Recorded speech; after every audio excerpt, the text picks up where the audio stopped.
Hello, my name is Shamila H. Lindo. I am author of the Girls Can Be Engineers series, which is illustrated by Beatrice Mello. Today I'll be reading Hannah's Dream Tower. One sunny morning, Hannah woke up with a big idea. She wanted to build the tallest tower in the world. She gathered all her wooden planks and began building. But something was wrong. No matter how she stacked the planks, eventually the tower would start to sway and tumble over. Disappointed, Hannah stared at her wobbly tower. She began to wonder how she could make her tower stand tall and steady. What can I do differently? Hannah thought to herself. Just then, her mom walked in. What's wrong? She asked, noticing the look of frustration on Hannah's face. I can't get my tower to stay up, Hannah replied. Her mom smiled. That's what I do at work every day. Would you like to come and see? Hannah nodded with excitement. I'm working on a new building. Let's go and visit, said Hannah's mom. On the way to the construction site, Hannah stopped to look up at a soaring skyscraper. Wow, Hannah exclaimed. Mom, how can this building stand so tall, even when it reaches as high as the clouds? Just like our bones provide us with support and allow us to stand tall, the steel frame in buildings provides support and allows them to stand tall as well, Hannah's mom said with a smile. Once they reached the construction site, Hannah and her mother put on their safety vests and hard hats. Safety first, exclaimed Hannah. Hannah was amazed by all the sounds and activity.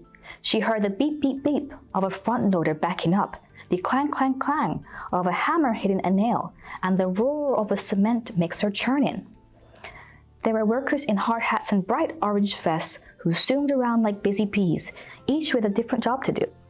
There was Carmen, the project manager, who was in charge of overseeing the entire construction process, ensuring the project will be finished on time and within budget.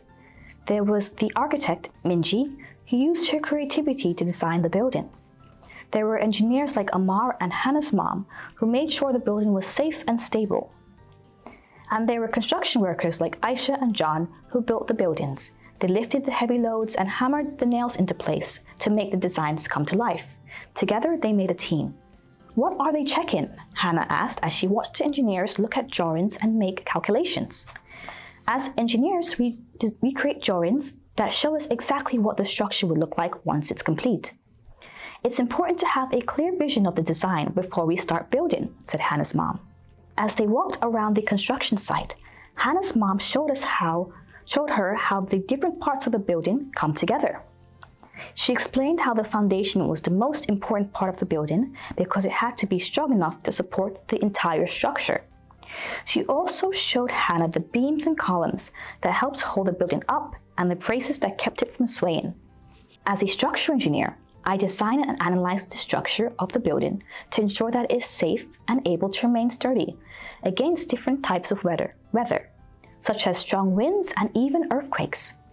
Taking in all the new information, Hannah was even more determined to build a tall and steady tower of her own. Back home, Hannah's mind raced with ideas for her new tower. After finalizing her sketches, it was time to build. Hannah balanced the wooden planks one on top of the other, creating a sturdy base. Plank after plank, her tower became taller. Finally, it was time to test. Shake, shake, shake. Hannah gently shook the tower, creating a strong wind to see if it remained sturdy. She then made small changes to improve her design. As she looked up at her very own towering skyscraper, Hannah shouted, I did it! I am an engineer. She smiled to herself, knowing that with hard work and determination, she could build anything she set her mind to. And the end.